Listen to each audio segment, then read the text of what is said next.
You, Robin? Second, yeah. Yep, done. Okay, thank you. No mai haramai. Haramai ki te hui. Karatahi District Council. Would someone care to open with the Karakia? Councillor Newman, please. Thank you. Mai te pai maunga raro ki te tai, mai te awatonga raro ki te awaraki, ine te hapori, awhi ai e taratahi, whano, hare mai ti toki, huie, tai. Kia ora. Apologies, we have a full muster today. Apology from Gary. Apology from Gary White, that he is unable to attend. He's in fact resigned from Hurunui-Orangi. He resigned at Hurunui-Orangi as well. So we will note that apology. Conflicts of interest declaration. Are there any declarations of conflict of interest or any agenda items? Declared, we note. Public forum. We had one person, but he is unable to make it. No one else. Youth Council views on agenda items. We have a Youth Council. At the end, before you know what. Excellent. It's much.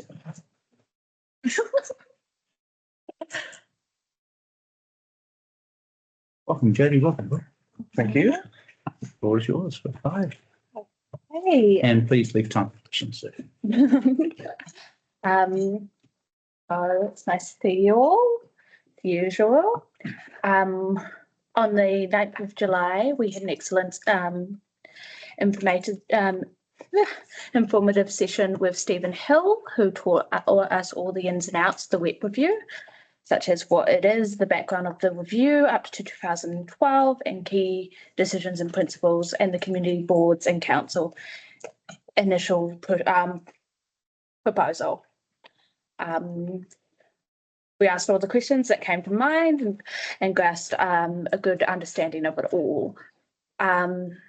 We then, earlier this week, we met with Marcus, which we would like to thank for coming to our meeting. He was excellent help in answering our questions and getting a good understanding so that we could write our submission for the WEP review. We spent a lengthy time having healthy discussions on all our opinions on the WEP review and came to a mutual decision and submitted our official submission that evening. We also discussed the LTP delay and the fees delay and the circumstances that surrounded that. We absolutely support the LTP being adopted as soon as possible and sympathise with the public in this uncertainty of the LTP and the WECs. And Book's here to talk to you about how the Festival for the Future went. All right, so yeah, I think it was the 17th and 18th of July was Festival for the Future. 4 members of the Youth Council attended. It was myself, Duncan, Danvi, and Layla. Yeah, it was really informative. We had a bunch of keynote speakers come in, like leaders of smaller organizations and other councils around the country, and they just informed us on their different perspectives on various social and political issues, and they were pretty thought-provoking.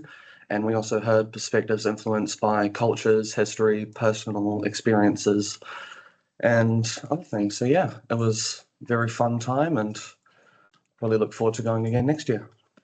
Cool. Excellent. Any questions? Well, yeah. May I? So you went through the WEP review, which is fantastic because it's relatively dry. It's a relatively dry topic, but you're a council of your own, and so I'm quite interested to know, did that inform anything that you do as a council, and has it interested any of the council in standing for this council? Well, I think at the moment we're still very focused on our studies, and obviously most of us are still in college, so they're working towards graduating that first, and then that. But I think it gave us a lot of a good underview of what it would be like and what it entails having to make those decisions. Yeah, for me, it gave me a real insight on how complicated things really are behind the scenes, rather than just being a civilian, being like, oh, the government should do this, the government should do that. I just like seeing all of it, just like, oh, it is much harder than we all assumed. It's always devil's always in the detail. Which, Brooke, from the Festival of the Future, what's your biggest takeaway from the topics that were discussed in the keynote speakers? What?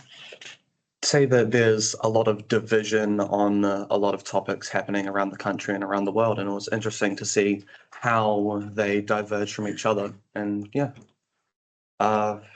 biggest takeaway, I'd say that a lot of people were telling us about the war on the Gaza Strip, and it was really interesting to hear people's perspectives, how much evidence they had gathered, and what they thought of the whole situation. So that's me.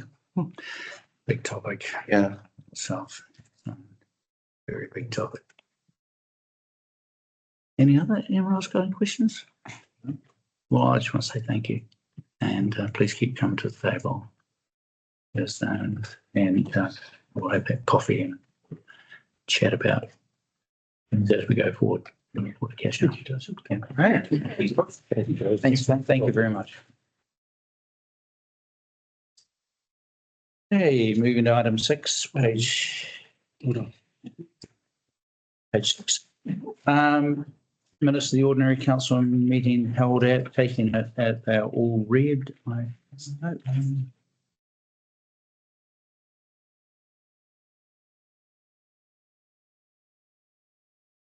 Any comments, any questions on the minutes?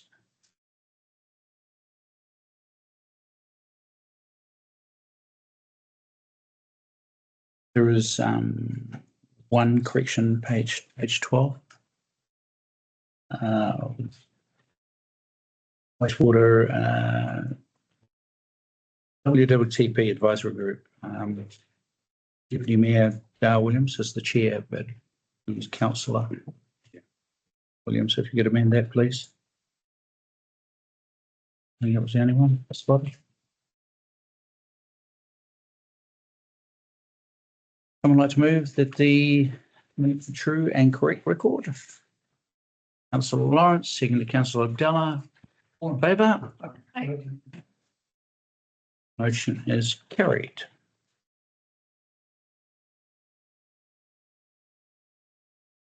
Going to item 7. Review of council's committees, advisory groups and portfolio responsibilities. I have on the back of the workshop which we've just completed, management have given me a new set of recommendations which I have here in my hand. Thank you. So I think we've spent 2 hours going through this, and if I could, if everyone's comfortable, just move straight to the recommendations as they've been written. Thank you, Glenda, again. So I will read them out. The new recommendations are: 1, the council receives a report. Someone like to move? That's Councillor Aileen and Councillor Campbell, seconded. All in favour? Aye. Against? Motion is carried. The second recommendation, adopts the draft committee terms of reference for the reasons we will discuss, noting changes to the membership and the quorum. Someone like to, we'll get to that. It's another recommendation. So someone like to move that? Councillor Deputy Mayor and Councillor Aileen. So just to be clear, that's adopting the terms of reference, noting the changes to the membership, and Councillor Aileen has decided to drop off that committee, and the quorum numbers are changed. So moved and seconded. All in favour? Aye. Against? The motion is carried. Third recommendation, reaffirms appointments to the council's grants committee with the following amendments. And that is grants committee removing Councillor Aileen from the committee. Moved by Councillor Aileen. Seconded. Councillor Newman. All in favour? Aye. Against? Motion is carried. Notes that all other appointments, terms of reference, be brought back to the September council meeting for adoption at that stage. Someone to move? Councillor Campbell, seconded Deputy Mayor. All in favour? Aye. Against? Motion is carried. Moving through, thank you very much. That tidies that one. Moving 7.2 on page 43, delay the adoption of the long-term plan. Sorry, Sorry, The delegation was part of the terms of reference that was on the paper, so it's that been doesn't need adopted. to be publicly stated in this Been meeting. adopted. Right. It's in the papers and it's been adopted. Yep. Okay. 7.2. Thank you, Your Worship. So I will speak to the report. Karen Ashford is currently undergoing surgery, so is unable to be with us. She's drafted the report. I'm happy to speak with it. You will all recall Bronda Smith. Miss Bronda Smith has been helping us with our long-term plan and the financials around it. So I may defer to Bronda in the event we get technical questions that across the technical side of the finance stream. So as we've got in the paper, we had a delay in the long-term plan. There are some challenges that we've got in terms of, sorry, my screen has just locked up, in terms of what that does mean for council. We've talked a little bit about the default for our operation position is year 4 of the 2021-31 long-term plan. And so we're currently operating under year 4. There are no projects that are in the proposed long-term plan that have been started, and there are no projects that are in the 2021-31 long-term plan that haven't been brought into the new long-term plan that we have started. So we are just operating a business as usual until such time as council has the ability to consider the long-term plan. The main issues we are talking about here are what is the process we go through stepping forward, and realistically we have one option, which is to continue on with the progress of our long-term plan and bring that forward to council before the legislated deadline of the 30th of September 2024. And at this stage, the timeline we're working to would see that plan completed, audited and available for council to consider in early September. I'm happy to take questions beyond that. Any questions? I'm taking it the read has been well read. Okay, so no questions. Councillor Ayling. Yes. I had a question with regards to the annual report. I'm just wondering what management's thoughts are on the ramifications of a truncated process and most of that. You are correct, and the annual report will follow immediately on from us completing the work on the long-term plan. So, and that will then also need to be audited by the same auditors who are undertaking our long-term plan. And so we do have stacked up. We've stacked up. We can't see an overlay at the moment, but it will mean there is a great deal of pressure on the finance team in order to deliver things on time and in sequence. And if one of those things changes, if audit change, it may have flow-on impacts. But at this stage, our plan is to continue on with the annual report and adopt that before the end of October. A further question. With regards to Audit New Zealand, I believe they're not our only option with regards to running the audit process. Is that correct? You are absolutely correct. The decision around our auditor is obviously one for council. There is a process that is available to council to ask the Office of the Auditor General to appoint a different auditor. We would go to the Office of the Auditor General and seek their permission. They have to provide permission, and they will appoint a new auditor for us from a panel. In most cases, it would need a relatively good reason as to why we are seeking a new auditor, and often they are related to things like lack of trust or confidence in your current auditor, or challenges around that. So there is the opportunity for us to take a recommendation from council, draft a letter to the Office of the Auditor General and seek them to appoint a new auditor for us. And would management think that's a worthwhile process, considering the process this far with delays and issues with the long-term plan and audits partial responsibility for that? When I start, that would be more expensive. Okay. I think we have to consider that appointing a new auditor will probably be, I wouldn't want to estimate, but it will be more expensive to have an external auditor because they generally will be one of the top 4 accounting firms. So we'll move outside of Audit New Zealand and go to a top tier accounting firm. That additional expense will probably come with additional professionalism around it and quality and timing around it. So you would have a higher expectation of outcomes if you move to a firm with, like a top tier accounting firm. So until we've got the LTP adopted, I reserve my opinion. We want to speak too ill of our auditor while they're currently auditing us. Mm-hmm. Now, yes, Councillor Lawrence. The paper talks about adopting or considering the LTP on the 18th of September. I think we're currently thinking about a slightly later date. Is that material in any way? The date we're working to is to have council a completed audited long-term plan in early September for you to consider well before your actual formal meeting date. The formal meeting date, if we move from the 18th of September to a later date, will reduce the amount of time that we may have to do any of the amendments. But as I said, we are working towards an early September date to have everything with you. The date to consider adoption is really a council decision. Any other questions? So with the audited LTP in our hands early in September, are we envisaging having a workshop or something to go through that?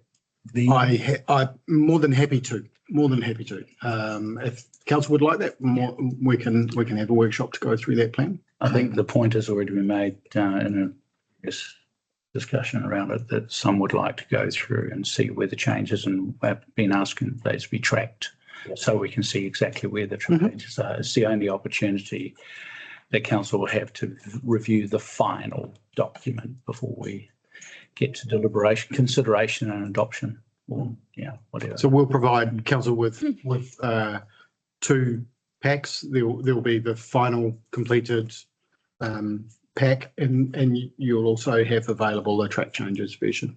I'd like to think that we get that workshop done and everyone's clear where the issues were, where the changes have been made, the rationale. That then the consideration should be quite easy on the 18th because it was part of a full council meeting. Yeah, I'd like to think that. Yeah. Councillor Newman. Further to the date change conversation, when do we have that conversation as a council? Because we did discuss it and it's gone out to members and people have had their say on it. So when do we make that decision? Well, there's a recommendation here that is fed that it sticks with the 18th, and some of us aren't even going to be here. So I'd make the point that if you've made a commitment to miss a council meeting and go on holiday, that's your choice. I'm sure you could you could come online, but I am committed to a 3-day conference over the dates that's now been proposed, and the mayor is required to lead the LTP. So, and I've married that against some other people I also know have planned around the 18th, which was well advertised and well publicised. So I just guess that at the moment that's the resolution, either a recommended resolution by management. That was the point of my question really, is if we pass this resolution, does that lock us into the 18th? Yes, it does. There's no resolution on this paper. Not on this. On this paper in front Talking of about us. the number of rates instalments, the next paper, isn't it? Not on this report. That Delayed consideration. I think you were jumping from one report to another. Agrees to delay the consideration of the adoption of long-term plan 24 to the 18th of September, meeting the legislative deadline of 30th September. Six's recommendation, yeah. Yeah. Okay, sorry. So you'll need to, if you, we will be prepared, as I said, in early September. So if council would like the LTP to come to a different meeting, then management are ready. Just tell us when you'd like us to be there. Very important that we're all there, isn't it? It's very important that we're all there, and there are people, there's more than one person going to be absent on the 18th, on another date. Everyone is, one thing we do know is everyone's available on the 18th, except now we know you, Councillor Newman. Councillor Hayne. What are the rules around doing a vote virtually and all that kind of thing? That's not, Virtually, you're just fine. If online. if you're online, if she can't join it, okay. A code of conduct doesn't allow proxies. Why can't you be I'm on online? a place called Mystery Island in the middle of the Pacific with no internet. I thought you're on a ship. Yeah, at Mystery The Island. ship has international Not, comms. but not, I'm happy to have a conversation about it, but there's not. I've talked, Okay. I can't get, there's certain websites you can access and certain ones you can't. Well, we'll move and see where we end up. Someone move, we receive the report. Sorry, comments? You had questions? Yes. We make Yeah, comment? comment. Just a comment, Your Worship. I support the recommendation because we don't have too many options. It's disappointing for me as a councillor that we're a month into the financial year and we don't have an LTP adopted yet. There's a lot of different reasons for that, many that are outside of our control, but it's not a great place to be. The comment I want to make is on page 44 around the collecting of rates. Yeah. And this is something, I know it's been, council's been communicating and social media and so forth, but the reality is that I really encourage every ratepayer to contact the council and ask for a recalculation of their rates. I did that myself because I pay monthly direct debit. The first month had already gone out, so the rate increase was then concertinaed up to 11 months, but still quite a significant increase.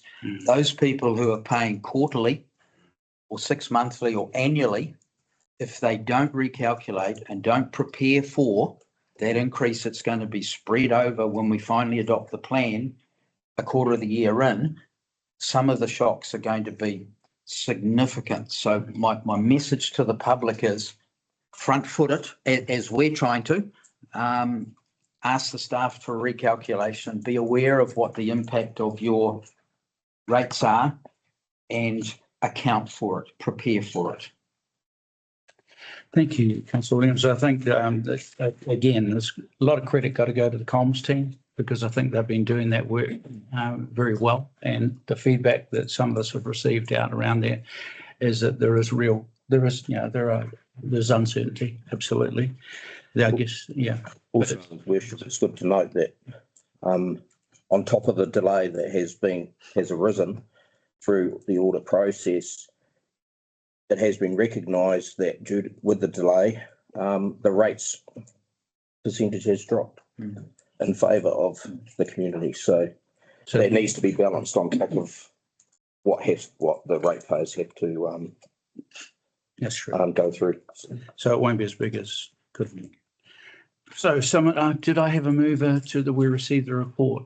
Was that Councillor Campbell? Thank you. And seconded Councillor Gallen.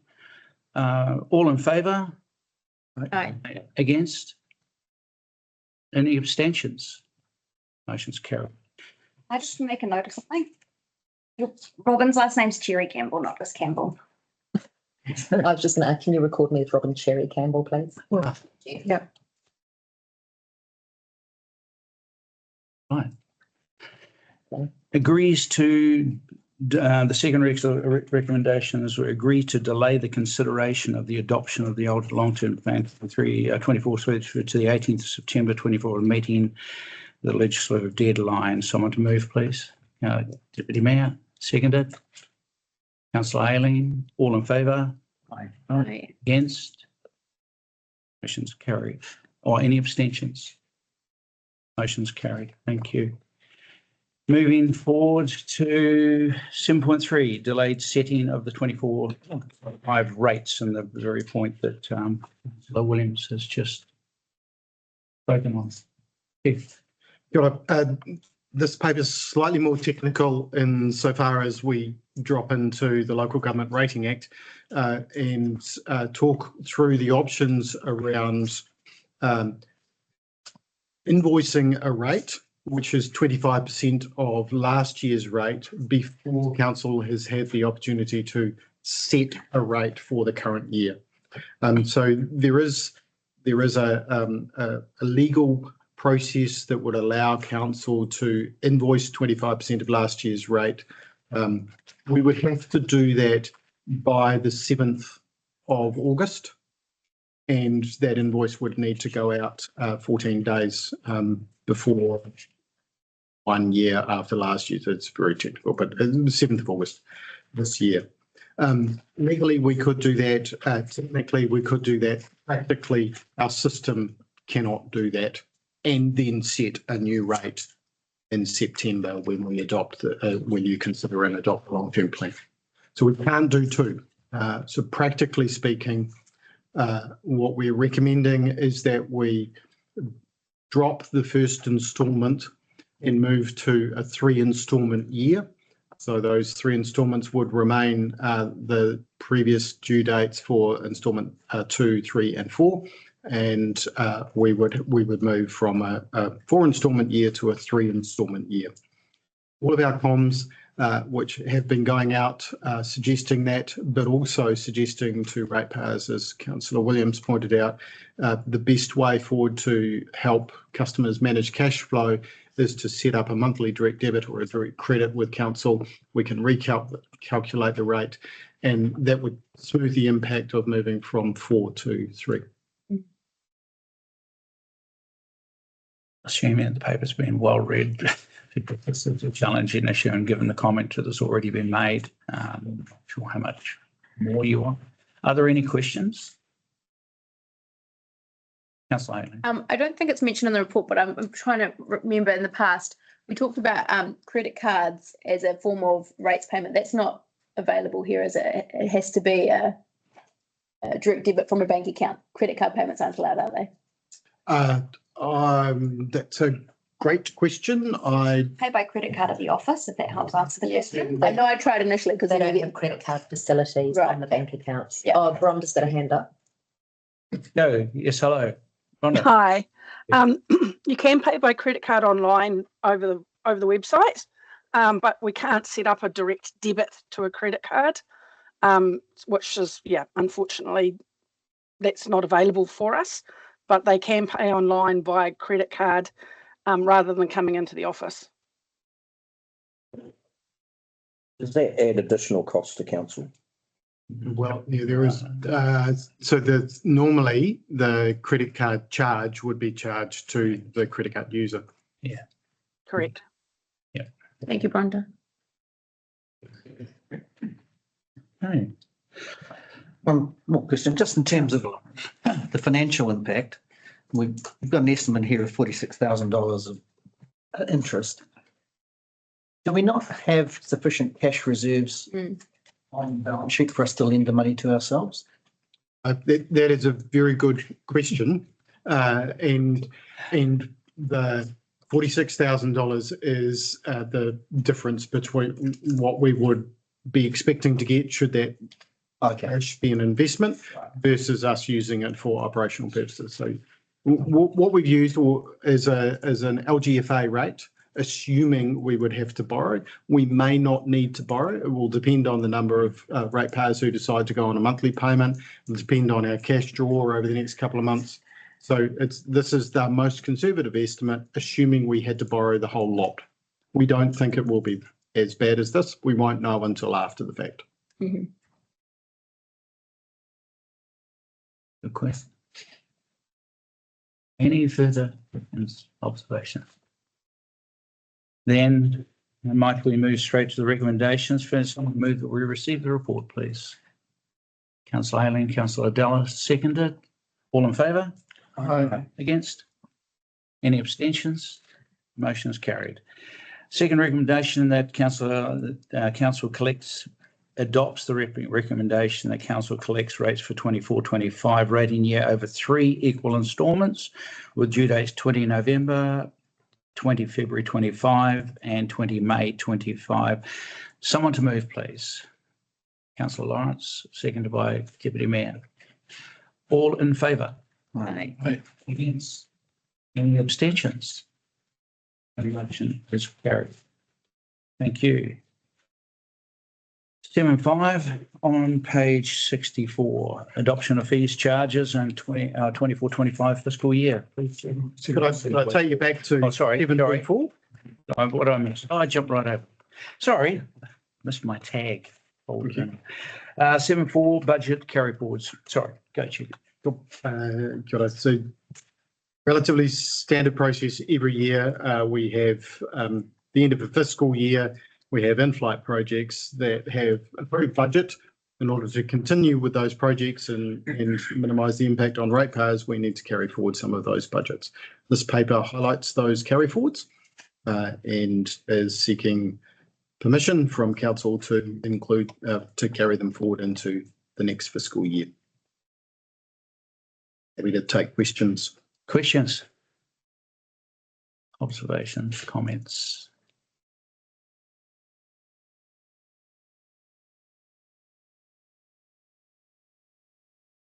Silence is golden. To me, it's, Councillor Della. yeah, just, you're on, yeah, to me, it's just, business as usual. No impact on additional impact on rates or anything like that. It's just all carried forward and they're all listed, there. So yeah, I've got no problems with it. We go straight to recommendations then. First recommendation, we receive the report. Someone to move, please. Councillor Jerry Campbell and Councillor Gallen. All in favour? Aye. Against? Any abstentions? Motion is carried. Second recommendation approves the carry forward 24-25 budgets as tabulated below. Councillor Della to move. Councillor Deputy Mayor to second. All in favour? Against? Any abstentions? The motion is carried. Now we can go to 7.5. And number 3. Oh, I missed that down the bottom. Thank you. Approves carry forward 24-25 budgets of the following operational expenditure as tabulated there. Councillor, let's move the Deputy Mayor, seconded by Councillor Jerry Campbell. All in favour? Aye. Against? Any abstentions? The motion is carried. Now, we have done with it. Thank you. Thank you. Right, All right. 7.5. 7.5 now. That's all. Thank you, Your Worship, Mayor, Deputy Mayor, councillors. This is very much a procedural paper. Given the previous 2 reports regarding the long-term plan and the setting of rates, and that the fees and charges were included in the long-term plan document and have been consulted on, in order for council to go about its business and have its fees adjusted accordingly, we're bringing the paper to this meeting as opposed to waiting another nearly 2 months. We can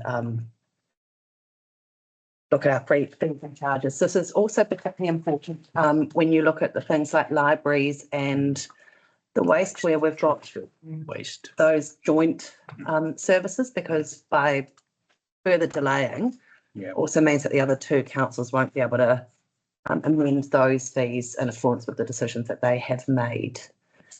You will note that as per discussions and agreement with councillors through this process, that we have looked at a general 5% increase across the board, with the exception being the animal control fees, as we did do some work on them last year, and also the parts of the event centre. So I'm happy to answer some questions, but I think our Chief Executive has a comment to make. Can I just make one additional comment to Solitaire? So In the schedule of fees and charges includes charges for water. And water is actually a targeted rate, which council hasn't set a targeted rate yet. So the charges for water will need to be set again and at the point where you consider the LTP adoption. So this document here will be updated once we do that, but we can't charge for the additional water charges under this resolution. It will have to be set as part of the rates resolution. Which brings me to page 75, Chief, if you could just explain. So those numbers that are there for Wainawa Water, they reflect So there are changes? Or no, they we're don't yet to catch up on that. Yeah, they don't yet reflect Masterton's changes. So Masterton have changed their charging to which we were advised of late. We will need to update those, and they will be updated in the rating resolution that we bring to council as part of the long-term plan. And once that's resolved, we will then refresh the schedule of fees and charges.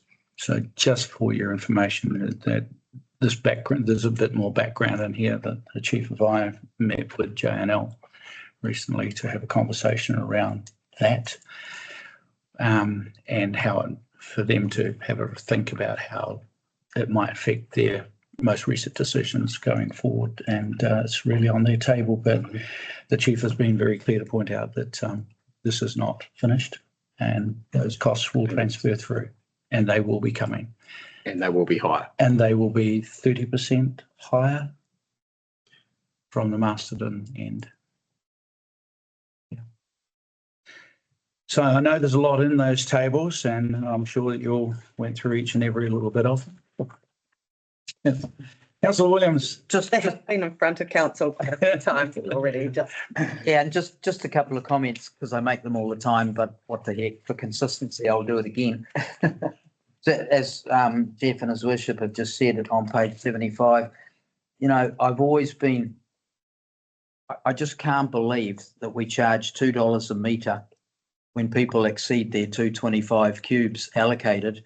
Or Wainara, I mean, I can't go to the supermarket and buy a 1 litre bottle of water for less than $5, and we charge 1,000 litres for $2, processed and delivered to a person's front door.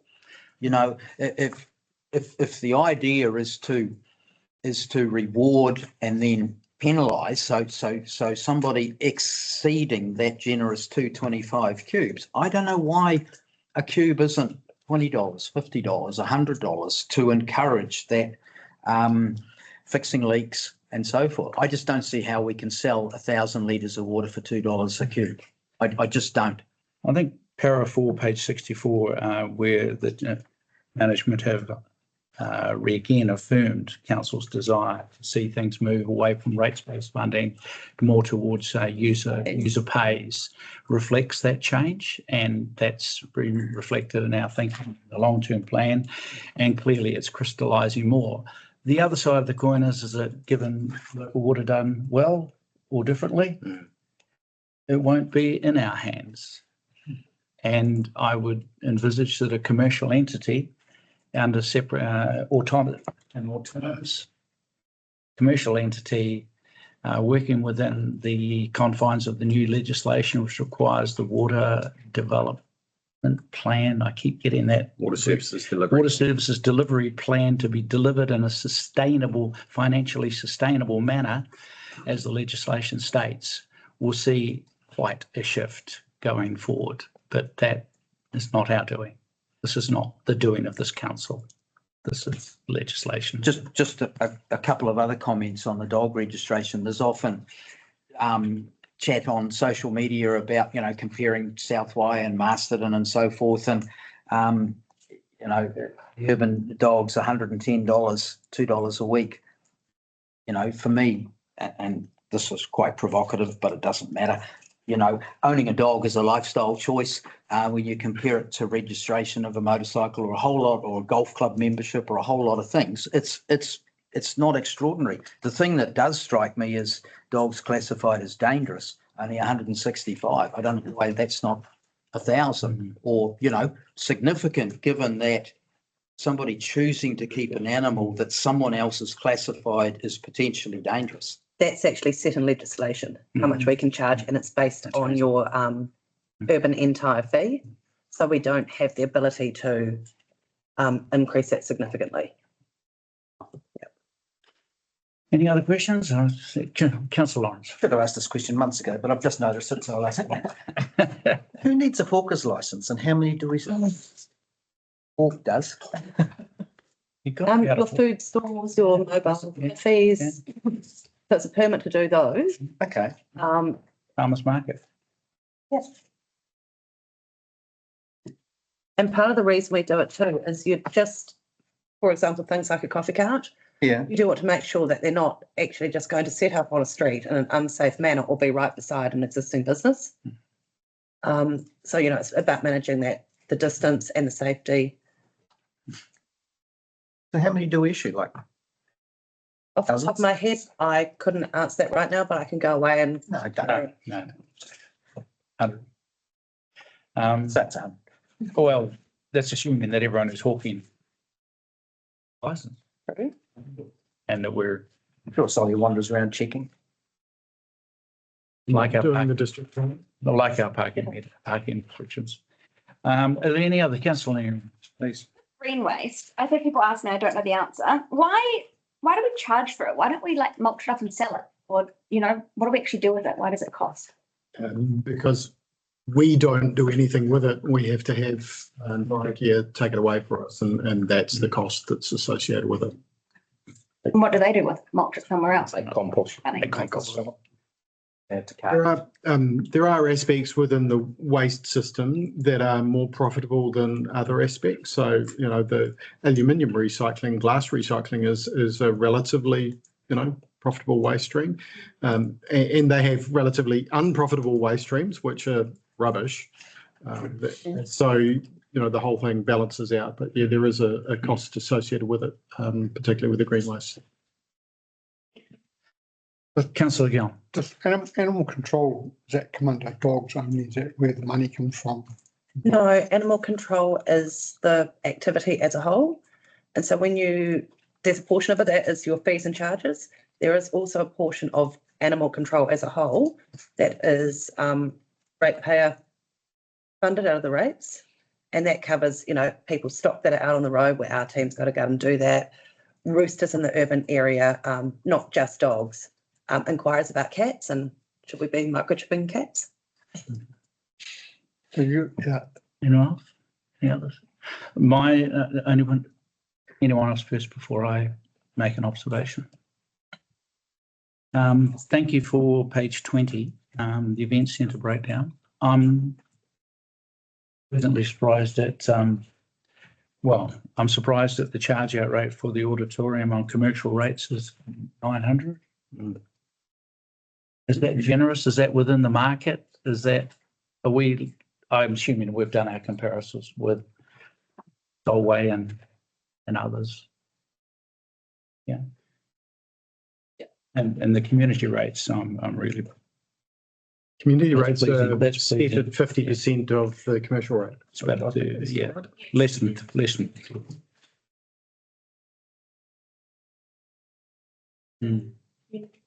Yeah.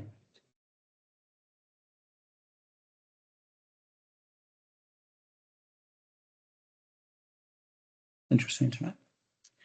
It's good. Thank you for all that work. Moving straight to recommendations. Someone like to move, we received a report, please. Deputy Mayor. Seconded by? Need a seconder, Councillor Cherry Campbell. Thank you. All in favour? Aye. Against? Any abstentions? Motion's carried.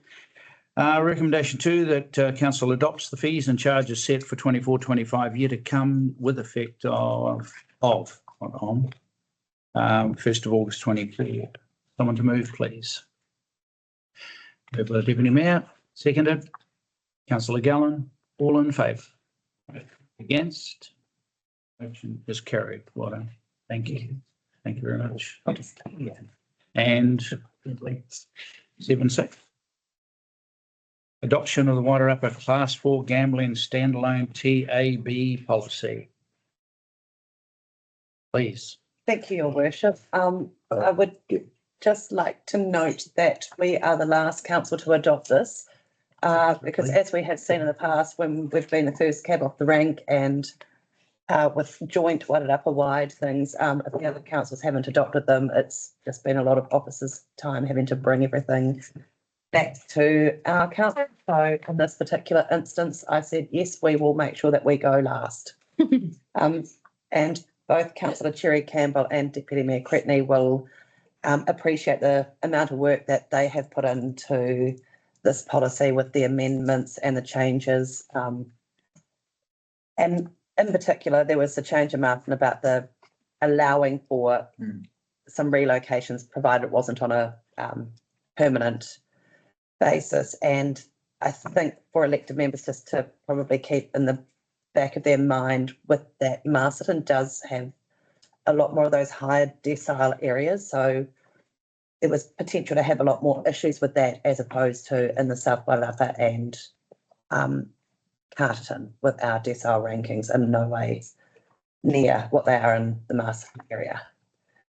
So I'm really pleased to be bringing this to the council. It's going to be good to have an updated revised policy, and I will take the report as read and have to answer some questions or refer to Councillor Cherry Campbell and Deputy Mayor Cretney. I don't have a question, but just a comment to note on page bottom of page 91, the work to date, 13th. It was actually 2023 and the 27th of September. It's 2023, not 2024. Noted. Any other commentary? Deputy No, I Mayor? just thanks officers for their perseverance. Anyone else?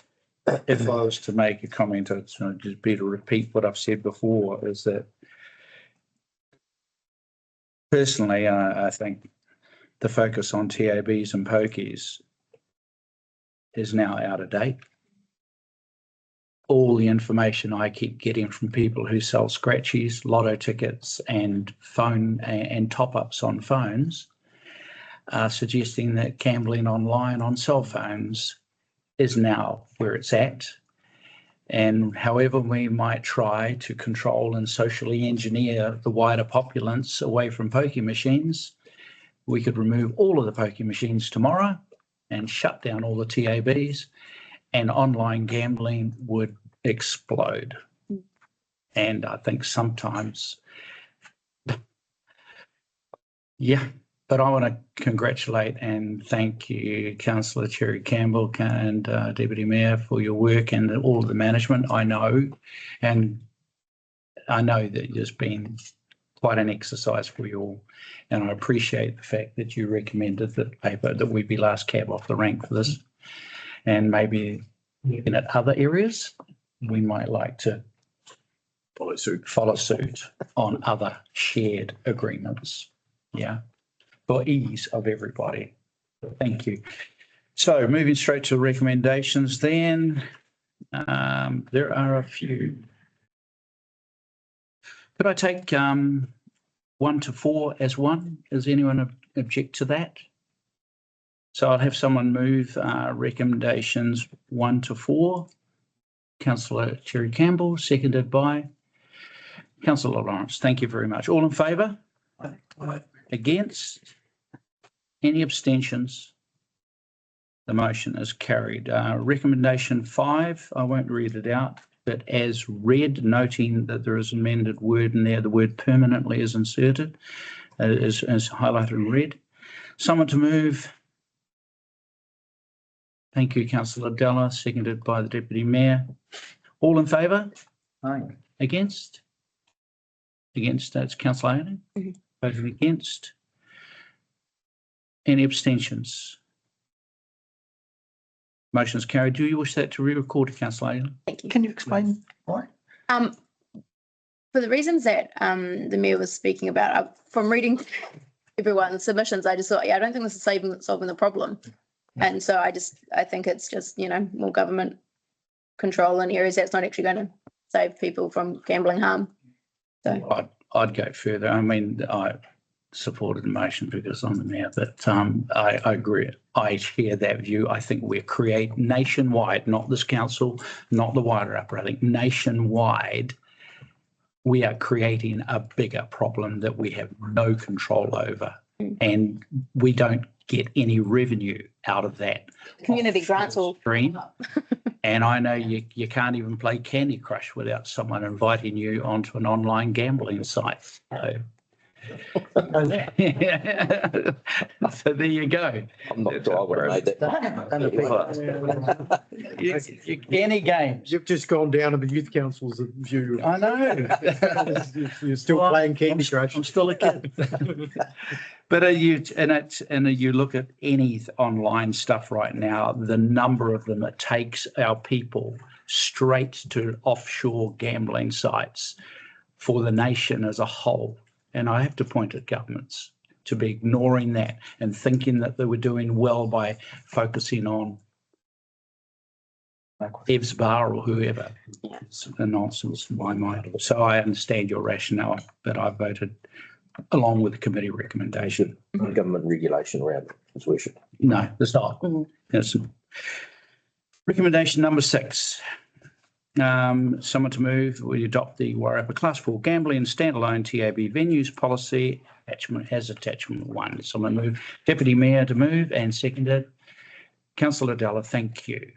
All in favour? Against? Councillor Ailing? Any abstentions? Motion is carried. And you wish that to be recorded, Councillor Ailing? Good on you. Thank you. Thank you very much. Thank you. To everybody. 2.7. Flat point resilience. I'll allow our infrastructure manager, Johannes, there to speak to the Kia ora, your worship, Deputy Mayor and elected members. I'm going to take the report as read. I would just like to point out that we've shared comms about this fantastic story that we were successful in getting a grant. We've communicated on it through the C's report a couple of times, but we've actually never brought the decision to council to actually proceed with the project. And that is the purpose of the report, to bring it to the table, highlight in a nutshell what we aim to do there. As the first image indicates, Flat Point is quite a challenging area, and improving resilience is we would never be able to make Flat Point bulletproof or totally resilient to flooding, but we can improve resilience, and we believe that there are some options to do that. So with that, your worship. Thank you. Any questions for Johannes team?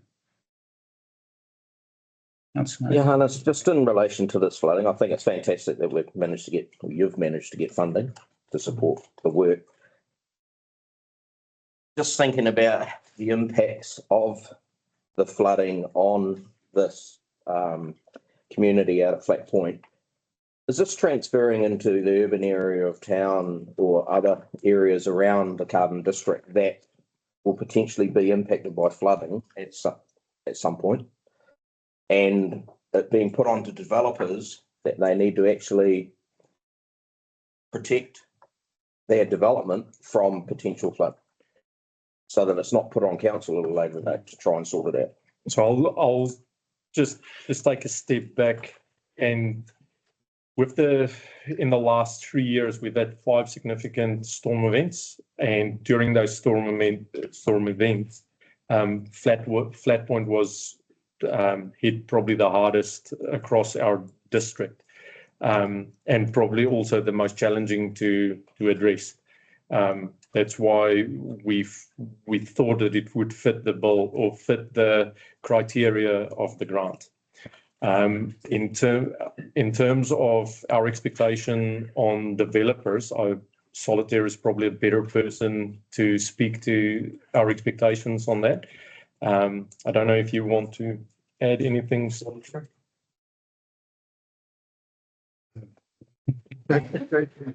Maybe not. A comment, I was just sitting there thinking, is that maybe a policy and projects discussion as opposed to a discussion on a paper that's focusing on flat point? Yeah, it's broader than that. I mean, yeah. Okay. Yeah.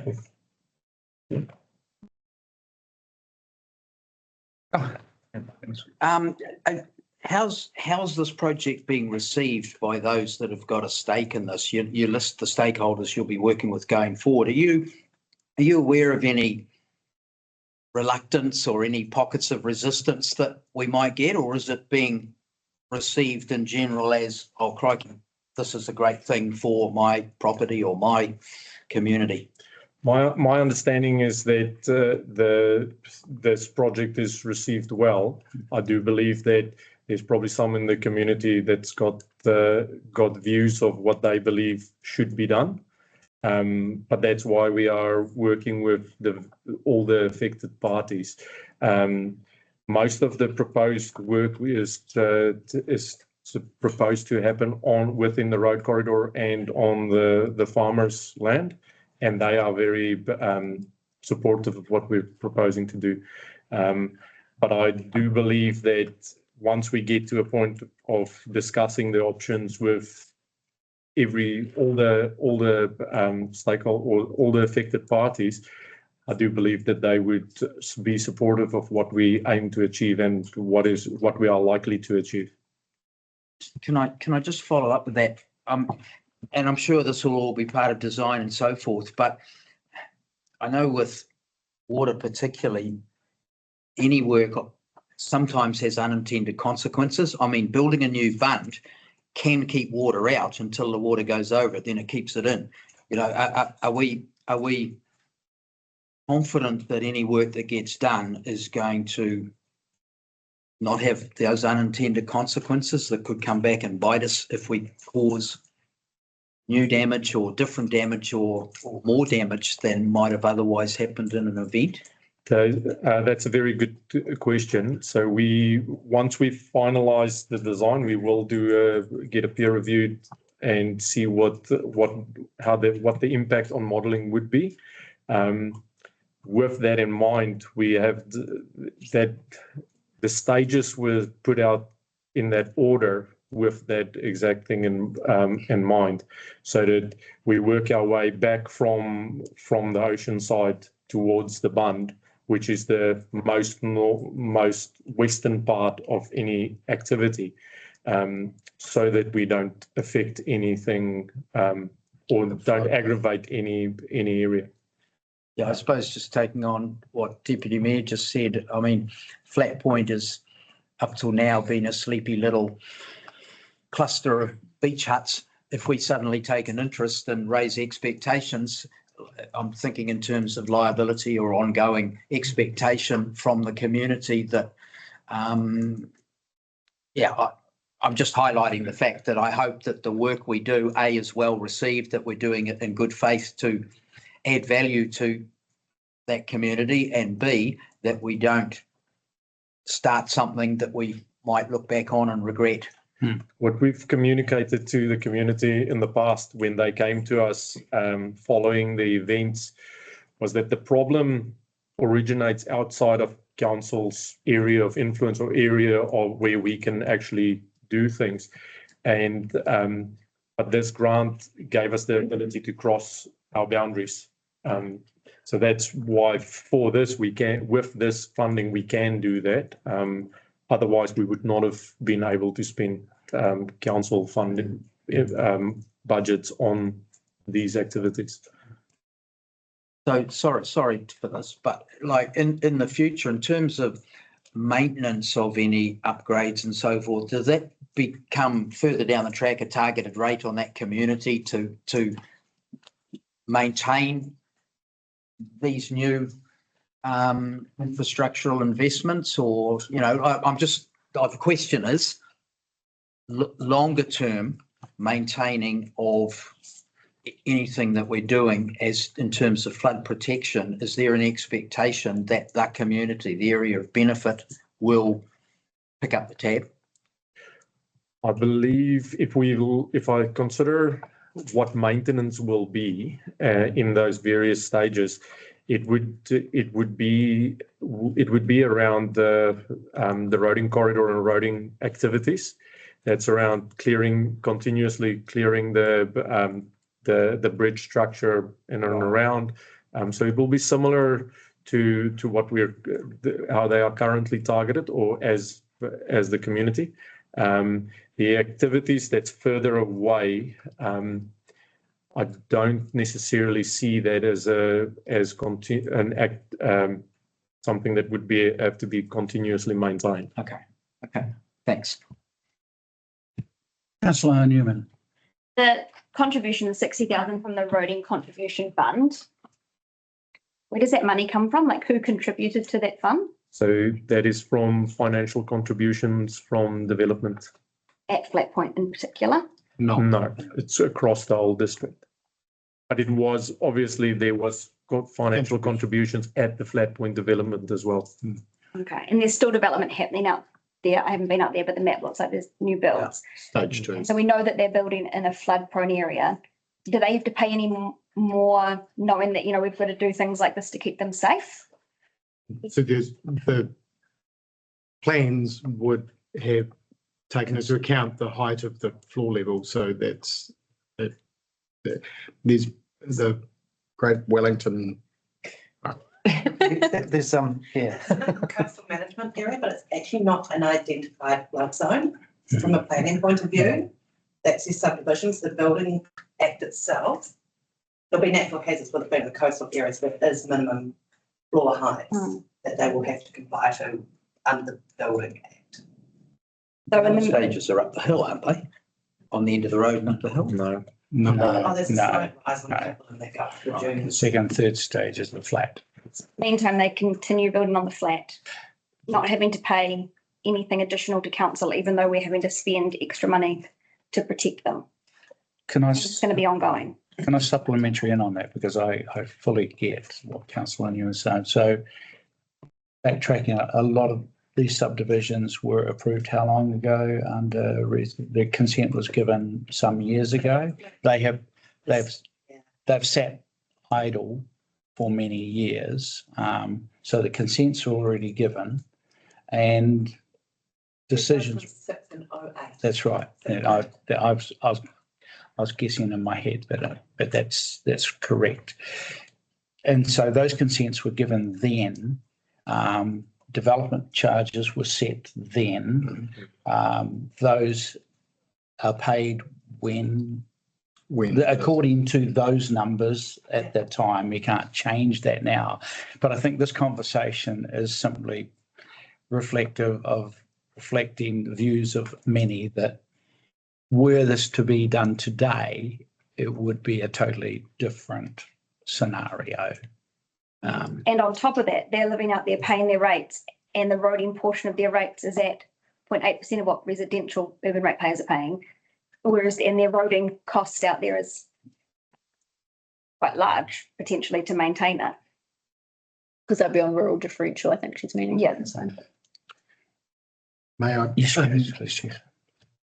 If we hadn't have received this funding, we wouldn't be doing this, would we? Yeah. That's I think that we have to come back to the fact that we've been quite lucky with the work that the infrastructure team has done to receive this funding. Without it, we wouldn't be spending anything. Yeah, I think the project's a good idea, and I get it, and it's cool we've got the money, but I just think at some point we need to take another look at it. It just seems crazy. We actually don't want them to be a community because the cost would be, Yeah. Well, if you want to live in an area like that with the risks associated, it should be. 2006. Yeah, I know. 2008. It is where we are. We are where we are. Would we be doing the same if this was all new, laying at this council table, with management recommendations? I don't think so, and thank you. So we are where we are. So unless there's any other observations, comments, can we move to recommendations, please? Firstly, someone to move, we received the report. Councillor Williams, second to Councillor Aileen. All in favour? Aye. Against? Any abstentions? Motion's carried. Second, endorse the Flat Point Resilience Project. Someone to move, please. Councillor Lawrence, second to Councillor Della. All in favour? Aye. Against? Yes. I'm just doing recommendation 2.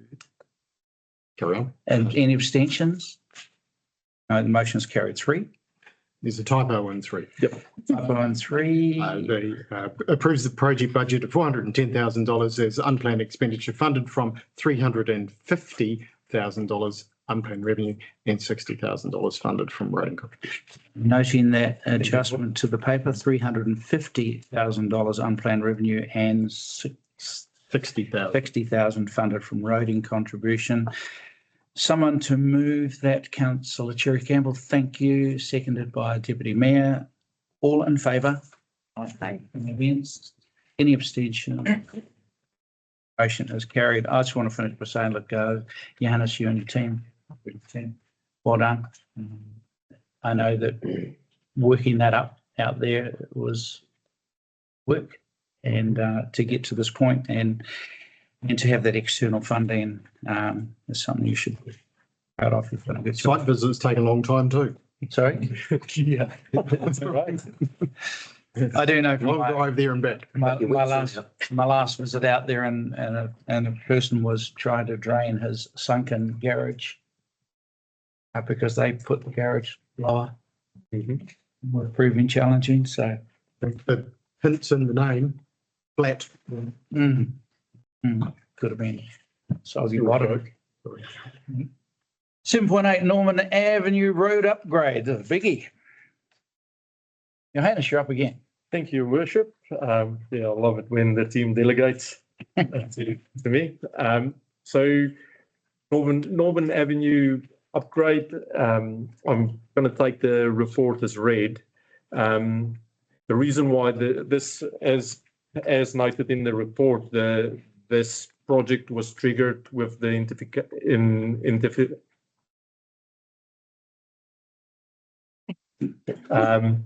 with the subdivision of that lot, intensification. Thank you.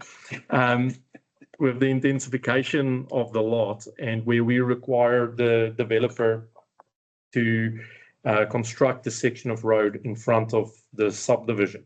The challenging part for us there is that we would expect them to upgrade the road or form the road in front of them, but then there would be a gap between that piece of new road and the existing road that is not fully formed. So the project is to fully form Norman Ave so that the developer can do their part, we do our part, and then we've got a fully formed section of road, which is designed to cater for future growth in the Wairarapa area. We've done site investigations, looked at different options for pavement design, and we've got received recommendations from professional services. And the next step would be, if the project goes ahead, is to go to the market for competitive tender and also seek alternative designs that could meet the same performance criteria for the pavement. With that, I will hand it back over. I want to note one typo I forgot to mention. So under 5.3, page 150, it says, let me just get there. Section 0. Yeah, we refer to section 0. However, that's section 4.3, page 146, the proposed scope. So that's the only typo that I picked up. Now I hand it back to you, Your Worship. Deputy Mayor. Thanks, His Worship. Hannes, I had a question around when this road was constructed. I'm guessing the developer constructed the road. I believe so. That's before your time, before my. But just kind of reading into 2010. the report a little bit. Are you saying that the road is not really suitable for what? For the purpose, for an industrial estate, which is what the whole thing was designed on? Has the developer built the road to a standard that's suitable for an industrial estate? Reading into the plan, I don't see that it is. No. It says it's not. The answer is no. That section of Norman Ave is not suitable for industrial area. So moving forward and thinking about the future development of is there going to be more of a stipulation that the developer has to actually put in a road suitable to handle all types of vehicles that might be using it, or potential searches of them? So when the developer came, or when we had to put in the engineering comments for the consent, we looked at what is required for the pavement in front of that subdivision. So we got that design and said, this is what we expect for Wainawa, and therefore going forward, that is what we will do. So this is what we've done with this developer, and it will continue in the future. Supplementary to that. And if that's the situation with that road and the Wainawa estate, what's the situation with the rest? They would probably not be designed for the same traffic loading that we've designed for. Saying that, the rest of Wainawa are performing relatively well with the level of loading that's on it.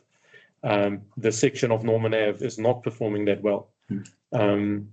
So without having the detail or the design considerations at the time, it would be it can be determined through testing, but I would be surprised if it's designed to the same level. And Councillor Williams. Just a question on page 147 in the drawing. The turnaround is about 2/3 down. The short piece of the developer's portion is a dead end, but the land to the left of that is future growth area. I'm used to seeing turnarounds at the end of roads. Like, I just wonder what the benefit, if it's just to save the developer money, is it going to create a problem when the future growth area comes into it and the turnaround is nowhere close? Like what's the thinking behind that? So firstly, the turnaround area is already there. Those boundaries are set. So it's available land. It's already available. Does it suit the future, or will it become problem for us? We don't believe so. If you look at the next parcel of land for future development, one could expect or envisage a road connecting to Wilton's Road, Straight through. going through road. Going straight through. Okay. Which makes that turnaround area a useful area. Currently, trucks come in and turn around there. It's just not formalised, but they do turn around there as it is. And anyone going to lot 31, 34 will go in there and turn around in there. Okay, no, well answered. Thank you. Are there any other questions? Councillor Lawrence. Yes. How long has this been on the drawing? I'm conscious of the fact we haven't actually signed off the plan yet. And I just wonder why this is not in it in terms of for consideration. So that's a great question. This came to my attention after the numbers, the asset management plan, LTPs and everything has been completed. And I did not want to complicate anything with adding this. That's the only question. It came in after. Could we not sort of look at it more holistically as part of the next annual plan, which we're going to start in 10 minutes anyway. So this came about as triggered by the developer. Yeah. So that's why this was triggered. Otherwise, it would not have been a high priority for us at the moment. Yeah. That's fine. Thank you. Just with regards to what you've just said, Johanna said it's not a high priority for us at the moment. Does that mean the developer wouldn't, if we didn't pay for the portion, the 400, like ours is twice the size of the developer's portion. If we didn't do our bit now, what happens with regards to the developer and his responsibility and how that will affect his, project going forward? I believe they would still be able to continue. It would compromise the quality of what can be achieved in front of their parcel, and it will become a problem in the future where we then have to tie into that section of road. The next challenge will be it will be hard for us to expect him to build a pavement far superior to their adjoining pavement. And then just pointing out as well, we're also proposing to fund this project from the road contribution fund, which the developer pays into. Yes. That's what I sort of got highlighted on page 150. The proposed activity is likely to be fully funded from existing contribution reserves without impacting rate. What other road jobs? More important, yeah. Because of this leapfrogging importance. Well, so the contributions are able to be used for a very specific purpose. So Johannes will have a list of roading jobs that will be ongoing maintenance, which roading contributions can't fund. So is there anything that they could fund? We fund probably, I think, 10% of our rehabilitation budget from the roading contributions, but we can't fund more because so when we rehabilitate a section of road, we make it slightly wider, and we can fund that from the contributions, but nothing more. From the in the LTP, we were also proposing to fund the 49% council share of the footpath extensions from this fund, and it is accounted for. How much is in the fund? I couldn't answer off the top of my head. I would need to double check that. Given we're running through numbers, I can do that once we complete the LTP. But it's more than that anyway. But it's like 10 times that or twice that? No, it's not 10. It's not 10 times. I did check with Bronda, and before I proposed this project, I checked with them, is it available? And I'd be speaking off the top of my head. Yeah. It's more than this project, but not significantly more. I'd rather not speak off the top of my head. Could we use it to seal Hook Road? No. Well, Pension reserve. You Perry's Road. I think the purpose and what can be used, what the fund can be used for, is set by the district plan, and development occurs. We get development contributions, and they are split amongst a range of things. So there's reserves, there's parks, there's waters, there's roading, and those development contributions are set under the district plan. It is predominantly used for growth, expansion of the width of the road, for improved levels of service. So you're absolutely right. If council wished to have a seal extension, which is an improved level of service, this fund could be used to do that. It's not a small figure. Again, Councillor Della, please. Just looking at the estimated capital costs on page 147 down the bottom, allowance there for stormwater. There's nothing mentioned about potable water, unpotable water going down there. or sewage. So I presume that when we're digging this up, all those services will be put in. Have they been allowed for or not in that new section? There's no, so this project doesn't have any allowance for that. There's probably two reasons for that. The one is that there are no there's no funding available in the water contributions funds. But then I do believe there is reticulated water in close proximity there. So But I can double check that. Yeah, I'm just thinking of when we when the developer does do the line right down to Wilton's Road, all the sewage is going to have to come back up and water's going to have to go down. There's 600 metres of trenching and pipework that should go in. That was my question as well. Is the developer going to be taking advantage of this and making sure that all the services are done up to that boundary? Well, they need to connect to the network, so that is at the developer's cost.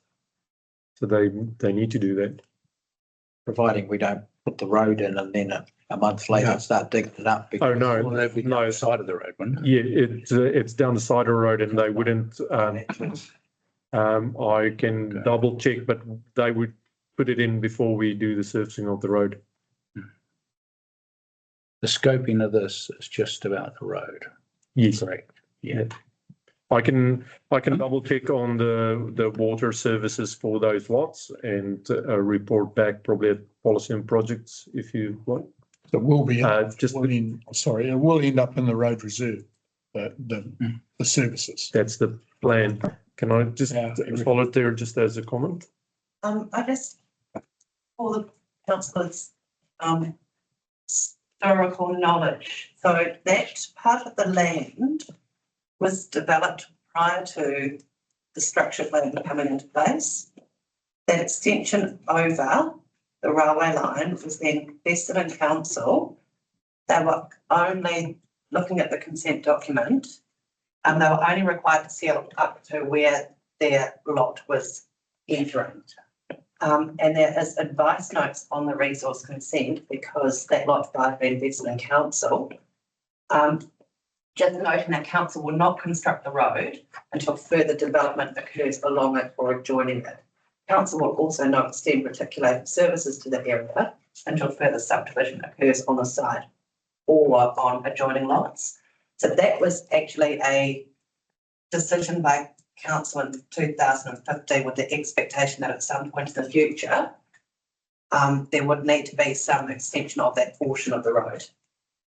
So it just happens to be now, and Johannes having to deal with a nearly 10-year-old decision. Thank you, Sol, and thank you for the extra time. And now I can answer your question. So we've got reticulated network to across the Norman Ave, and it is within the road reserve. So they would. We would continue in that alignment on the road reserve. So anything going further south will be able to tie in there. And we would expect any lateral connections to take place prior to constructing the pavement. The developer's only going to be concerned about their piece, not about neighbours or long term. So we have to be mindful of making sure we get the best out of any top-up investment we're going to put in. Yeah. Value to the future subdivision. And we also know that in the future, all of these these assets will have to be renewed, the water infrastructure, and therefore, if we can keep it in the reserve, in the road reserve, that's much better. Are there any other? Yes, Councillor Ailing. Just looking at this map on page 149, is 1 hour road of the standard that is required for these heavy loads? Or are we going to be improving Norman Avenue and 1 hour is not at the level that the improved Norman Ave will be? So Wainawa Road is Wainawa Road is already formed. So we can't do anything to Wainawa Road from the road contributions fund. So Wainawa Road will have to be renewed when it comes up for renewal. At the moment, Wainawa Road is still performing well and has not made it to the top portion of our priorities. What we are looking at is the intersection of Wainawa and Norfolk Road. And that would come in with our pavement rehabilitation budget following the later on in the year. Do just, as you mentioned there, would Kiwi Rail front up with any costs related to that intersection because of its proximity to the crossing? So Kiwi Rail's planning to upgrade that crossing and they're changing it. I know they're making some changes so that they're making quite a lot of changes to that crossing. It's unlikely that they would contribute to our portion, similar to the NZTA discussion. They can't necessarily invest in an asset that's not theirs. So I wouldn't expect anything from them there. Yeah, okay, get that. Any further questions for Johannes? Okay, I'm assuming we're in a position to move to consider. Page 152. First recommendation, we received the report. Someone to move, please. Deputy Mayor, seconded by Councillor Williams. All in favour? Aye. Against? Any abstentions? Motion is carried. Endorses the Norman Avenue Road Upgrade Project. Someone care to move? Deputy Mayor, seconded by Councillor Della. All in favour? Aye. Aye. Against? None. Councillor Lawrence. Any abstentions? Motion's carried. Would you wish that recorded? Thank you. Recording Councillor Lawrence's vote against. Third recommendation approves the budget, project budget of 1.155 as unplanned expenditure funded from the Roading Contribution Fund. And just say before I move that, question that I had written there was why wasn't it in the LTP as well, Councillor Lawrence? So I had the explanation thus far, but I'm looking for someone to move. Move in. I just had a question. Yes. Since the LTP still hasn't been adopted, is there any reason why it can't be slipped in now? I think there is. Yeah. I think we are basically slapping it in. Well, it still says unplanned on this, and that's the part that I don't like. It's in the old annual. It doesn't. So two considerations. If it goes into the LTP, it obviously needs to wait for the LTP to be adopted. Yeah. If the motion or if the recommendation is adopted, then we can proceed with procurement and try and start. Seeing the market. Either way, it won't impact rate. Won't impact rates. Yeah. Okay. So someone to move recommendation 3, please. Councillor Terry Campbell, seconded by Councillor Williams. All in favour? Aye. Aye. Against?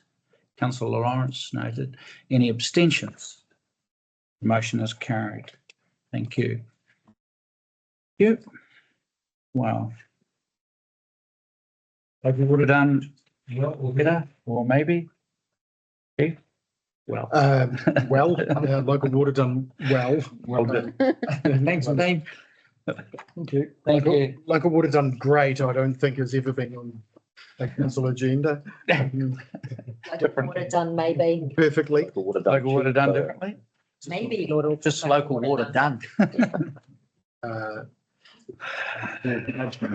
All right. Perhaps I'll Yes. let Johannes talk to, this has been the driver behind the MCA that has come up. I'm happy to take other questions, unless you want to talk through the Wairarapa model. I can talk to Wellington if that's needed. Yeah.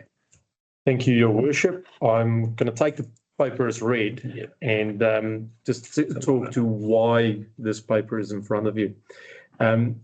part of the legislation obviously calls for the development of a water services delivery plan. But a key piece of a key decision within that is the option, like which option are you going to take? Are you going to be alone or status quo, or are you joining with another entity? That decision needs to be made. The challenging piece for us is how to weigh up these options, and the Wairarapa and Tararua project team has worked on the how do we do this? How do we make a recommendation to the AOG? And we've come up with a multi-criteria analysis, because if you consider one criteria, say for instance funding, you could come up with something that you're very happy with that costs almost nothing. But if you're not considering your level of service at the same time, it could really be a poor decision. Even though it's cheap, it will be a poor decision. So we've been building this tool of how to consider a range of options or a range of criteria, so that we can make a recommendation to the AOG, but also that we can evaluate the three options on a apples for apples basis, and make a decision for this council for Wairarapa or for Wellington. So that's the basis of this. The Wairarapa project team is working on this, and we presented at Masterton District Council this morning, basically on this multi-criteria analysis and what we are doing. And we are also having a workshop with you guys on the 14th to also look at some of the recommendations of that analysis. Carterton is in a fantastic position in that we have three options. A lot of councils around the country is not in the same position. We have three options that we could consider, and that is it's what we're currently doing. It's being alone or status quo. There's a Wairarapa plus the Tararua option, and then there's joining the Wellington option, and then could be a fourth where it's portions or fractions of all of the other. So, but when we build this MCA, whichever option comes through, we could put it through the test, and then we can make an objective decision or recommendation, at least for the council to consider. Thanks, Jonas. I was just saying that, I mean, I've been very impressed with this project. This challenge has been met across, actually, I have to say, across all three councils of management, and given the differences that exist at the AOG level, Chief, that's gone reasonably well as well. I think we have a few hiccups at the AOG level in Wellington that will not emerge here, because the attitudes over here are different. I would say that page 154, bullet point under to date, the Joint Council project team has the point of note, and I just ask that this be changed in future. The Rangatani member of our Wairarapa and the Rangatani member who's been appointed onto the AOG is, and this is quite unique and notable, has been appointed to represent both Kahungunu and Rangatani, which is a bit of a first, and that at the AOG level in Wellington has meant a shift to two iwi reps, one iwi rep from that side of the hill and one iwi rep from this side of the hill. Going forward, it's appropriate that we have both Kahungunu and Rangatani at the table, as has been already raised. But I just want to say that I think, Jeff, your guidance to people around the difference, and I'll leave you to explain, between a water services delivery plan that is affordable as opposed to sustainable is being quality advice, Jeff, and it's been brave. but absolutely essential of people to crystallise the reality of the legislation. And that's my take on it, but I'll leave you to talk more to that. But you got any comments you wish to make on the back before we take questions? Happy to take questions. There's a lot going on. There is a lot going on, and I'm just really appreciative of the quality of the work that's been done to date and presented in this paper. Really am. So, Council, any questions of Johannes or Jeff? Yes, please, Councillor. Just a question with regards to the funding and the fact that it's being split in 4 equal parts. Is there a reason why we don't have the usual differential between the size of the councils being used for this? Yep, Masterton wasn't going to play nicely. Yep. For phase 1, we decided it wasn't worth trying to scrap it out. It was a relatively small amount of money for the first phase. I think when we get into the delivery phase, we will need to go back to our typical model. Okay. Can I, if I can just add to that as well, is the work that's being done in this first phase is equally useful to each council, regardless of the size of the council. Yeah. Any questions, Councillor Vella? No, I think it's a really good report, and applaud everybody, Johannes and Jeff and Ron for attending the meetings in Wellington and all the work you've done. And it's basically watch this space at this stage, from what I can see. So well done. Thank you. I have to say, yes, Councillor Lawrence. Question around timetables going forward. When do we think that we might have to make some sort of final decision? Is that like a year away? Question. Fantastic. Purpose of the paper. Probably still be on council. Was to warm you up to making or considering decisions. So the first exit ramp for the Wellington work stream is the end of August, which we hope to bring to you in September. We think that October. So we think we have to clarify what is the question we want answered first. And then once we've clarified what is the question, we will, which is what Johannes is doing through the MCA, we will, the very first thing we will probably have to decide is, are we going to join with Wellington? Are we going to participate in Wairarapa, or are we planning on becoming Island Carterton? Because that then informs all of the other pieces of work you do in order to find out how much it will cost to operate, how much it'll, capex, revenue, all of that kind of thing. So we believe we will have to bring the decision on the partners we're playing to you as one of the very first decisions we want you to make. If I can just add to that, in terms of what's happening in the near future. So we're going to have the workshop on the 14th of August. Then you will have another, then at the combined council at the end of the month, the Wellington project team, they will make a presentation to the combined council on what they believe the Wellington option looks like. By that time, you would have heard our view of the outcome or our recommendation. Then we have a our council meeting mid-September. And then obviously at that time, round about that time is possibly where we would seek some direction of where we want to go. That's right.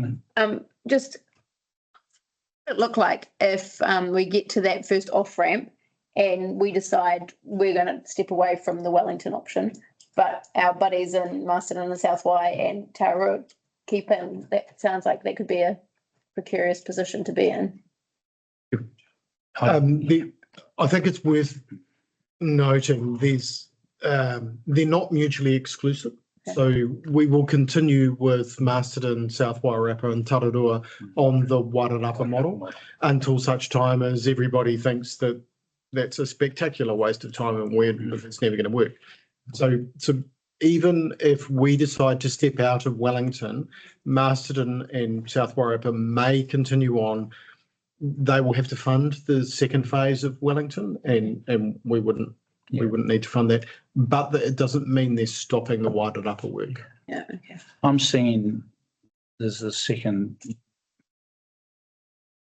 one of the triggers that may cause us to exit at a time, and worries me, is that the longer we stay in the process on both sides, the more we accrue in the way of information, and it enhances our decision-making ability at that point.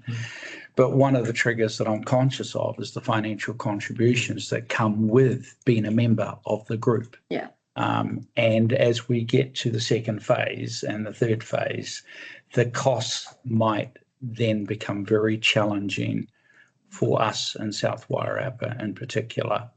And that's a hurdle we're going to have to address when we get there. But in terms of the way in which the representatives, and Brian's attending with me, I think there's a high degree of cohesion. David Holmes and Colin Olds and we sit at that table, and with alternatives, we seem to have a very high level of cohesion in the Wairarapa on this particular project, which is really comforting. Ron, thanks, Ron. Just the MCA analysis that Johannes is going to do for us and present, will it include affordability and sustainability options for the Wairarapa and the Go It Alone? I know the figures will be very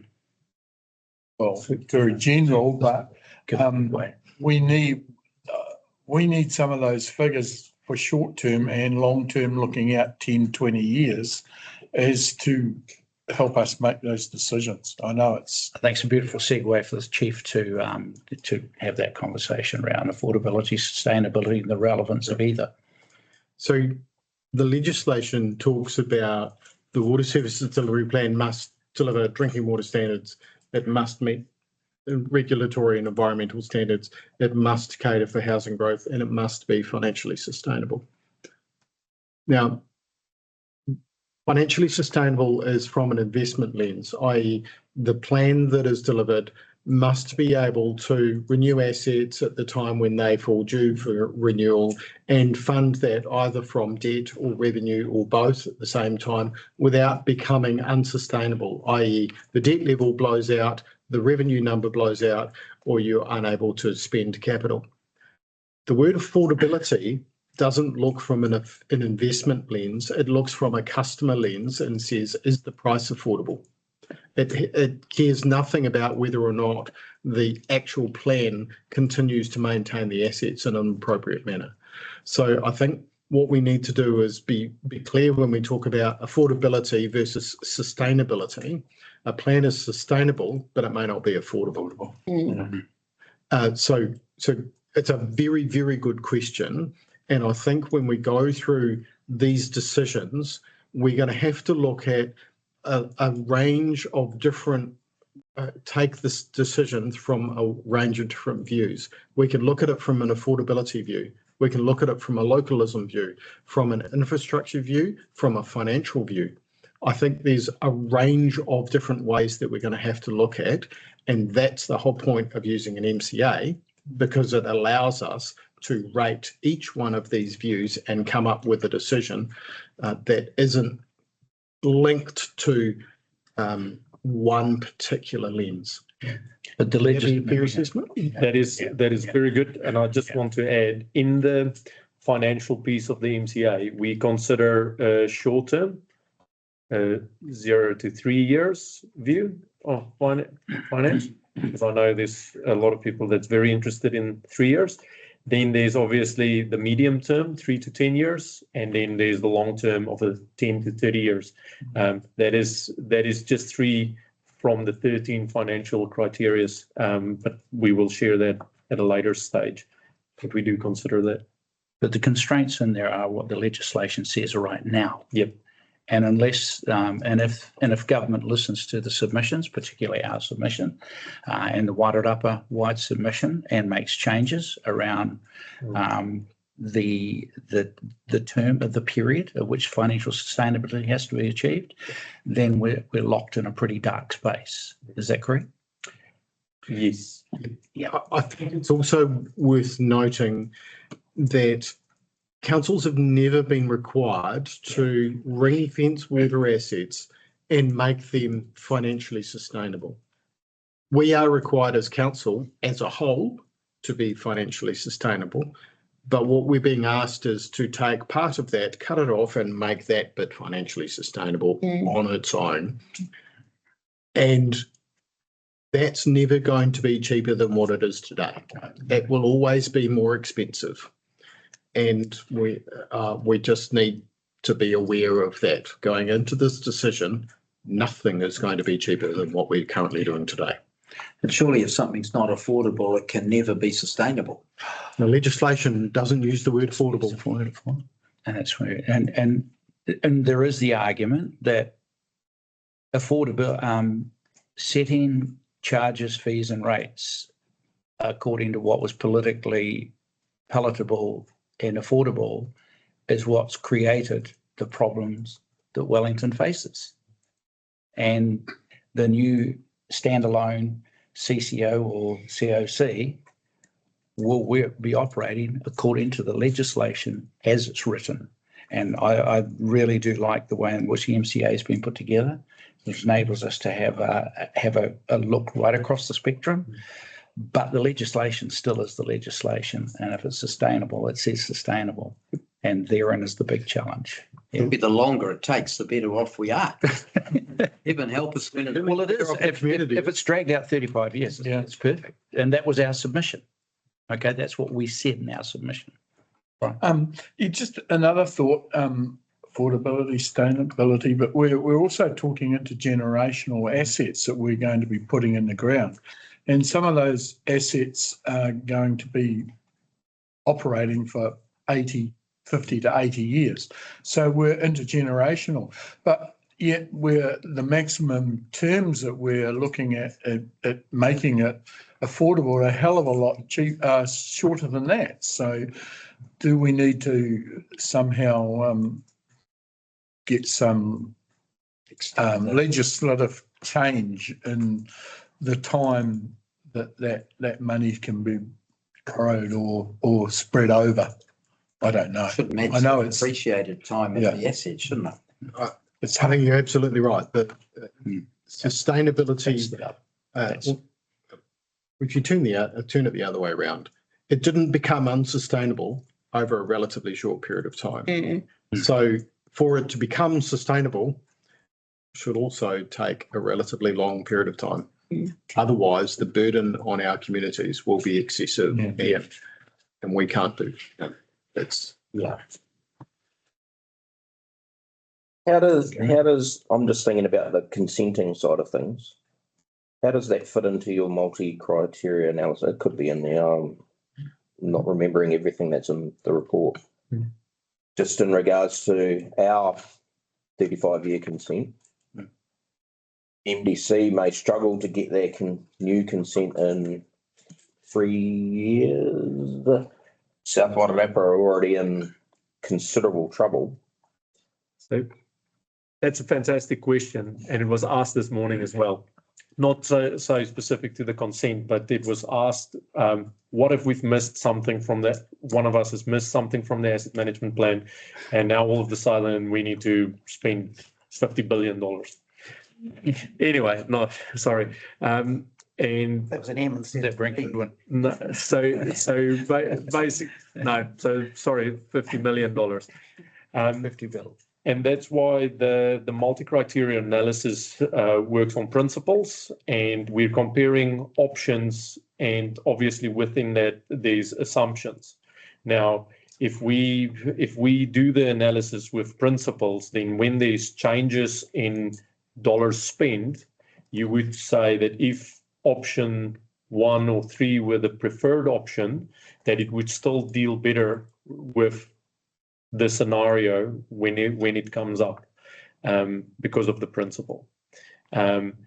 Once at a later stage, if we do progress with either option of joining with anybody, we will have to verify the asset management plans and the data that's within it, and make sure that it is actually robust.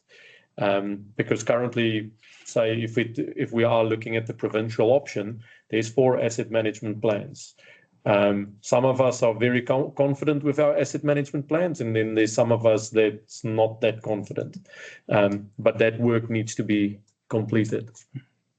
So do you think the timeline's adequate for being able to fit that work in? Looking over 3 other asset management plans? I believe that most of the work has been done over the last 2 years with the work with the water reform. A lot of time has been spent on the asset management plan. Whether some projects has been left out because of LTP decisions at the time, and that shouldn't take a long time to see whether that's true, or whether that's occurred. So I don't see it. Obviously, more time would be better, but I don't think that doing that piece of work will require more than the 12 months that we have to develop that.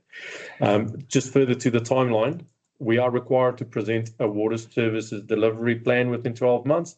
And then there is the implementation plan. The implementation plan can take much longer. So we can say, this is going to be our plan. And my understanding from some officials was that their expectation is that a water services plan shouldn't take you more than a day.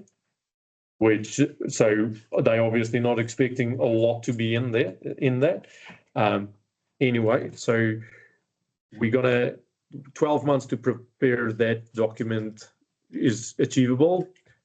And then there's the implementation plan, of which refining a consolidated asset management plan will be part of that piece, and everything else that comes with whichever entity. That question was raised by Carterton at the AOG, and with respect to the whole of the Wellington region, about the accuracy and the integrity of individual councils' asset management plans. And the consultants and the chair gave an absolute assurance that there would be due diligence done across them, and that's what the consultants have been working on. So, can I say that it's not just asset management plans that we have to do that independent review over? All of the councils will be looking to contribute debt into the equation, and we would want to make sure that that's a equitable contribution and that they're not overloading things. So it has to happen across a range of the different work streams within the MCA. Councillor Gowan. As Jeff called it, Island Carterton, we've got pipes in the ground, we've got 35-year consent, as we just had it mentioned. We've got a lot of things. Just, I think the managing and the funding of it would be a problem. But yeah, I'm going to look at next door and Tororoo and Wellington. It'd be easier to sell tickets to Titanic, I think. They've just got debt, and they admit they've got pipes in the ground that should have been replaced 50 years ago. And they're patching them up, and we're going to help pull it on. Just having a lot of smoke and mirrors, I suppose, but just having trouble getting around there. A very good analogy came out of one of the conversations, which was around the leaky pipes. And the feedback was, it's like repairing punctures on a bald tire. You spend a lot of money and you still have a bald tire. The repairing leaky pipes is actually an expensive hobby, and it doesn't get you any further ahead down the asset, improving your asset quality. And we are quite fortunate in Carterton that we don't spend a great deal of time repairing leaky pipes because we don't have any, because we're on top of that and we're actually spending our time investing in. And Vince, okay, so I think we're about that point. Chair, does someone like to move? We received the report, moved by Deputy Mayor, seconded by Councillor Della. All in favour? Aye. Against? Any abstentions? Motion carried. Well done. Congratulations. Thank you. Very good. 7:10, are we going for time? Want to take a break? Yeah. Yeah, that's right. 5 minutes, Okay. you need a break. We can take a break before we get. Let's take a break now. Until when? You need 5 or do you need 10? You abstain from voting. 5 minutes? So back at 5 3 past. o'clock? 5 past. Back 5 at past 3. 5 past 3.